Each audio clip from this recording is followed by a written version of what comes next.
Hi friends, welcome to Deepika reviews. ఈ video మీకు నచ్చినట్లయితే వీడియోని లైక్ చేసి షేర్ చేసి సబ్స్క్రైబ్ చేసుకోవడం మర్చిపోకండి. అబ్బా, నొప్పండి, నొప్పి, నడుము పట్టేసింది అని నీలిమ చెప్తూ ఉంటుంది. నీలిమ, ఇదంతా చూస్తుంటే నీకేమనిపిస్తుంది అని చెప్పి మహేష్ అడుగుతూ ఉంటాడు. ఏమనిపించడం ఏంటండి అని నీలిమ అంటూ ఉంటుంది. నాకైతే ఏమనిపిస్తుందో చెప్పమంటావా?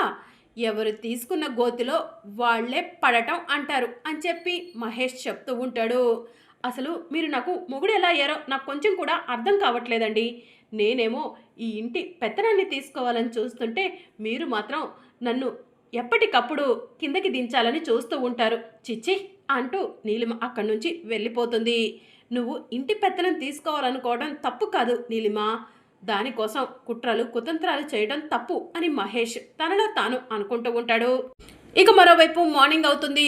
తులసి రెండవ రోజు పూజ కోసం అన్ని ఏర్పాట్లు చేసుకుంటూ ఉంటుంది. దేవుడి దయ వల్ల అల్లుడి గారికి ఎలాంటి ప్రమాదం జరగలేదు. అంతా కూడా ఈ అమ్మవారి దయే తులసి అని చెప్పి లక్ష్మి చెప్తూ ఉంటుంది.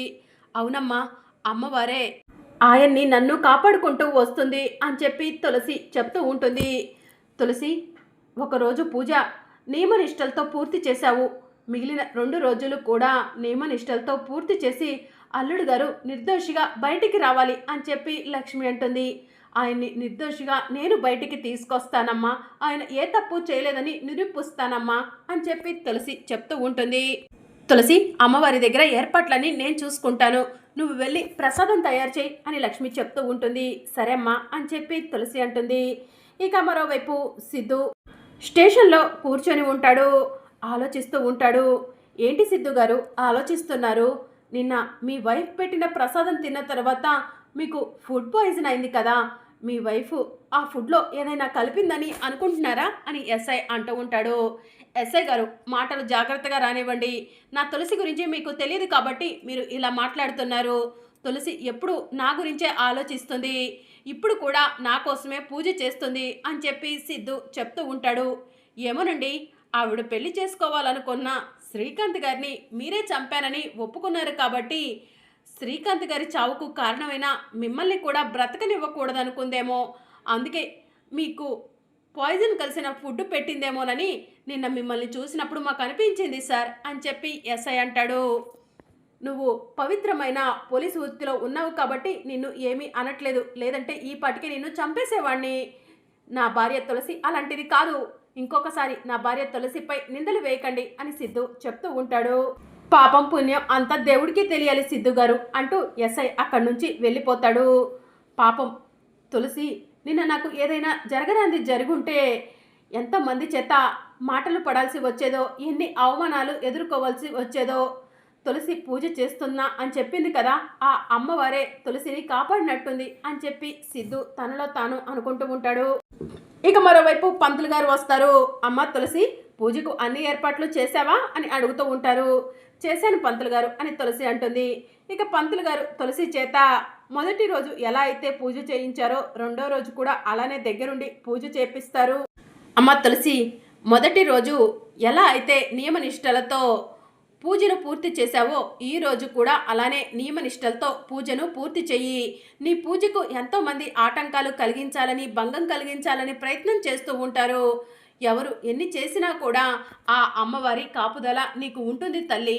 ఎవరి గురించి ఆలోచించకు, ఎవరి గురించి పట్టించుకోకు, నీ పని నువ్వు చేసుకుంటూ వెళ్ళిపో అని చెప్పి పంతులు గారు చెప్తూ ఉంటారు. చాలా థ్యాంక్స్ పంతులు గారు అని చెప్పి తులసి అంటుంది. సరే అమ్మా, ఇక అమ్మవారికి హారతివు, నేను బయలుదేరతాను అని పంతులు గారు చెప్తూ ఉంటారు. ఇక తులసి రెండో రోజు పూజ పూర్తి చేసుకొని అమ్మవారికి హారతి ఇస్తుంది. ఈరోజు కూడా ప్రసాదం తీసుకెళ్ళి నా భర్తకు తినిపించాలా పంతులు గారు అని తులసి అడుగుతూ ఉంటుంది. నిన్న ప్రసాదం నీ భర్తకు తినిపించావు కదమ్మా, ఈరోజు అవసరం లేదు, ఈరోజు నువ్వు ముత్తైదులు కడుపు నిండా తినండి అని చెప్పి పంతులు గారు చెప్తూ ఉంటారు. సరే పంతులు గారు అని చెప్పి తులసి అంటుంది. ఇక మరోవైపు కనిష్క నీలిమకు ఫోన్ చేస్తుంది. నీలిమ ఫోన్ లిఫ్ట్ చేసి, ఏంటి కనిష్క ఈ టైంలో ఫోన్ చేశావు అని అడుగుతూ ఉంటుంది. ఆ తులసి రెండో రోజు పూజ మొదలు పెట్టిందా అని చెప్పి కనిష్క అడుగుతూ ఉంటుంది. మొదలు పెట్టడం ఏంటి, పూర్తి కూడా చేసేసింది అని కనిష్క చెప్తూ ఉంటుంది. మరి అక్కడ నువ్వు ఉండి ఏం చేస్తున్నావు, పూజకు భంగం కలిగించాలి కదా అని కనిష్క అడుగుతూ ఉంటుంది. పూజకు భంగం కలిగించడం కోసం చేయాల్సిన ప్రయత్నాలన్నీ చేశాను కనిష్క. కానీ నేను తీసుకున్న గోతిలో నేను పడ్డాను అన్నట్టు నా పని అయిపోయింది అని నీలిమ అంటూ ఉంటుంది. ఏం మాట్లాడుతున్నావు నీలిమ అని కనిష్క అడుగుతూ ఉంటుంది. దీపాన్ని ఆర్పాలని చూశాను, ఎవరో నూనె పోశారు, కాలు జారి పడిపోయాను. సిద్ధుకి తులసి ప్రసాదం తీసుకెళ్తుంటే అందులో పాయిజన్ కలిపాను. నా కర్మకాలి ఆ పాయిజన్ కలిపిన ప్రసాదం కింద పడిపోయింది. నా భర్తే ఆ ప్రసాదాన్ని డస్ట్బిన్లో పడేసి మంచి ప్రసాదాన్ని సిద్ధుకి పంపించాడు. సిద్ధుకి ఏదైనా ప్రమాదం జరుగుతుంది, తులసి అరెస్ట్ అవుతుంది అనుకున్నాను. అది కూడా ఫెయిల్ అయిపోయింది కనిష్క. నేనేం చేసినా కూడా నాకు అన్ని ఎదురే వస్తున్నాయి, నేనేం చేయను అని చెప్పి నీలిమ చెప్తూ ఉంటుంది. నీలిమ అలా అనమాకు. ఆ తులసి ఆ ఇంట్లో ఉన్నన్ని రోజులు నీకు ఎలాంటి గౌరవం దక్కదు. ఆ తులసిని ఇంట్లో నుంచి బయటకు పంపిస్తేనే నీకు గౌరవ మర్యాదలు దక్కుతాయి అని చెప్పి కనిష్క చెప్తూ ఉంటుంది. ఇక మనం ఆ తులసిని ఏమీ చేయలేము కనిష్క అని నీలిమ చెప్తూ ఉంటుంది. ఎందుకేమీ చేయలేము? ఆ తులసికి ఏమైనా కొమ్ములున్నాయా? ఆ తులసి మనలాంటి మనిషే కదా. ఆ తులసి ఏమీ అమ్మవారు కాదు కదా. మరి మనం ఆ తులసిని ఎందుకు ఏమీ చేయలేము? మనం బలంగా అనుకోవట్లేదు, ప్రయత్నం బలంగా చెయ్యట్లేదు, అందుకే ఆ తులసిని ఏమీ చేయలేకపోతున్నాం అని చెప్పి కనిష్క చెప్తూ ఉంటుంది. సరే ఏం చేద్దామో చెప్పు కనిష్క అని నీలిమ అంటూ ఉంటుంది. రేపు 3వ రోజు పూజ. 3వ రోజు పూజకు ఎలాగైనా సరే మనం భంగం కలిగించాలి. ఎట్టి పరిస్థితిలో తులసి పూజ పూర్తి చేయకూడదు, తులసి దోషం పోకూడదు అని కనిష్క చెప్తూ ఉంటుంది. సరే కనిష్క, రేపు నువ్వు మా ఇంటికి వచ్చేసాయి, తులసి పూజకు భంగం కలిగిద్దాం ఇద్దరం కలిసి అని చెప్పి నీలిమ కనిష్కకు చెప్తూ ఉంటుంది. సరే కనిష్క అని చెప్పి నీలిమ ఫోన్ కట్ చేస్తుంది. ఇక తులసి వాళ్ళు 2వ రోజు కూడా పూజ పూర్తి చేసుకొని నిద్రపోతూ ఉంటారు. కనిష్క నీలిమ ఇద్దరూ కలిసి అఖండ దీపాన్ని ఆర్పాలని ప్రయత్నం చేస్తూ ఉంటారు. అప్పుడు తులసి పూజ చేస్తున్న అమ్మవారి విగ్రహం నుంచి ఒక మెరుపు వచ్చి కనిష్క నీలిమల మీద పడుతుంది. ఇక కనిష్క నీలిమ ఇద్దరూ కూడా భయపడిపోతారు, అక్కడి నుంచి పారిపోతారు. ఇక మార్నింగ్ అవుతుంది. తులసి 3వ రోజు పూజకు కూడా అన్ని ఏర్పాట్లు చేసుకుంటుంది. పంతులు గారు వస్తారు. తులసి చేత 3వ రోజు నియమనిష్టలతో పూజను పూర్తి చేస్తారు. కనిష్క నీలిమ చాటుగా ఉండి తులసి చేసే పూజను చూస్తూ ఉంటారు. అమ్మ తులసి, ఈ రోజుతో నువ్వు 3 రోజులు నియమనిష్టలతో చేస్తున్న కుజదోష నివారణ పూజ పూర్తయిపోతుంది. పూజ పూర్తయిపోయిన తర్వాత ఆ ప్రసాదాన్ని నువ్వు తులసి కోట దగ్గర పెట్టు.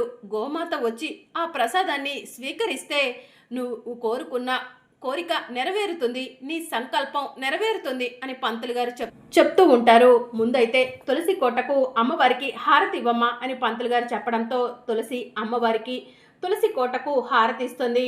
ఆ తర్వాత ముత్తైదులకు కూడా హారతి ఇవ్వమ్మా అని పంతులు గారు చెప్తూ ఉంటారు. ఇక ముత్తైదులు కూడా హారతి తీసుకొని తులసి కోరుకున్న విధంగా మా అల్లుడు సిద్ధు నిర్దోషిగా బయటికి రావాలి, తులసికి ఉన్న కుజదోషం పోవాలి అని లక్ష్మి దేవుడికి దండం పెట్టుకుంటూ ఉంటుంది.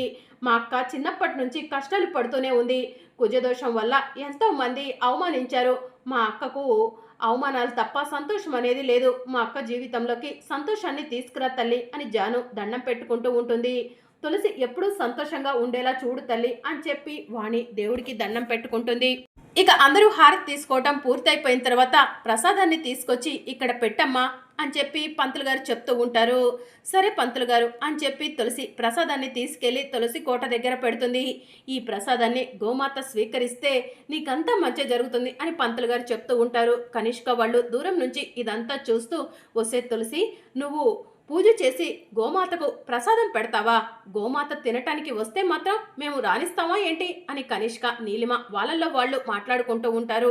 అప్పుడే గోమాత నడుచుకుంటూ తులసి వాళ్ళ ఇంట్లోకి వస్తూ ఉంటుంది. నీలిమ గోమాతను చూసి, కనిష్క అటు చూడు, ఆ తులసి చేసిన పూజకు ఫలితం దక్కబోతుంది, గోమాత వస్తుంది అని నీలిమ చెప్తూ ఉంటుంది. గోమాత వస్తే మనం రాణిస్తామా ఏంటి అని చెప్పి కనిష్క బాంబులు పేల్చి గోమాతకు ఎదురుగా విసిరేస్తుంది.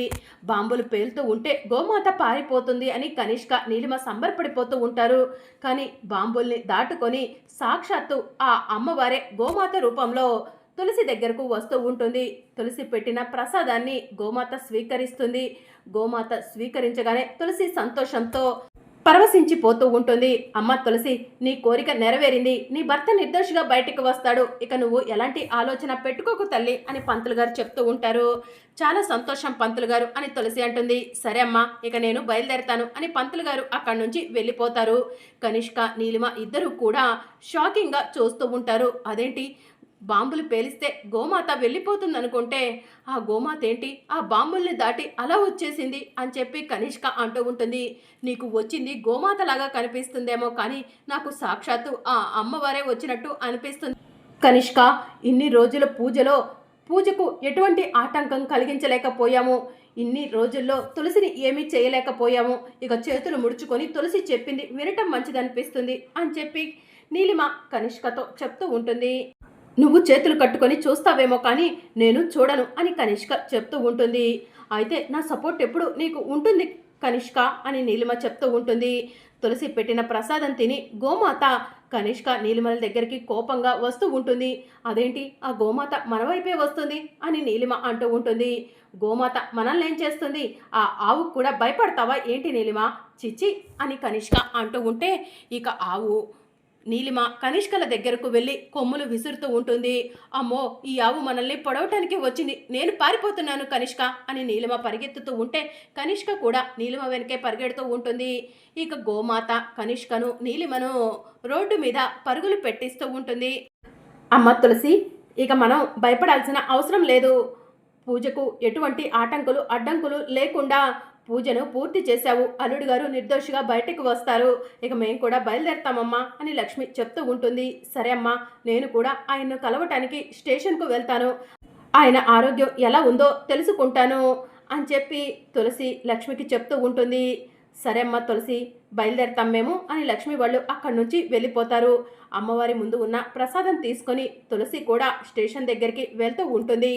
అప్పుడే భార్గవ్ ఎవరితోనో మాట్లాడుతూ తులసికి కనిపిస్తాడు. అన్న, ఒక్కసారి ఆటో ఆఫ్ చేయవా అని తులసి ఆటో డ్రైవర్కి చెప్తుంది. ఇక ఆటో ఆఫ్ చేయగానే తులసి చాటుగా ఉండి భార్గవ్ ఎవరితో మాట్లాడుతున్నారు, భార్గవ్ మాట్లాడే అతను ఎవరై ఉంటారు అని ఆలోచిస్తూ ఉంటుంది. ఎట్టి పరిస్థితుల్లో ఆ శ్రీకాంత్కి చావుకి నేనే కారణమన్న నిజం బయటపడకూడదు.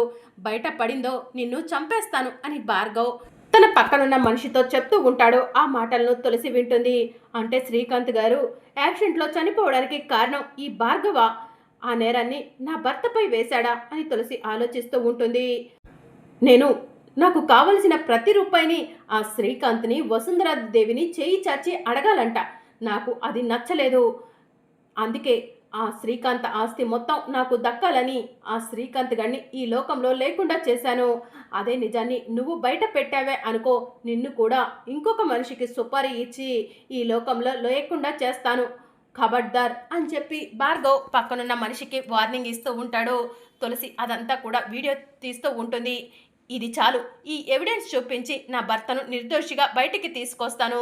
శ్రీకాంత్ గారి చావుకి కారణమైన భార్గవ్ని అరెస్ట్ చేపిస్తాను అని తులసి తనలో తాను అనుకుంటూ ఉంటుంది. మరి అప్కమింగ్ ఎపిసోడ్లో ఏం జరగబోతుందో తెలుసుకోవాలనుకుంటున్నారా? అయితే ఛానల్ను సబ్స్క్రైబ్ చేసుకోండి.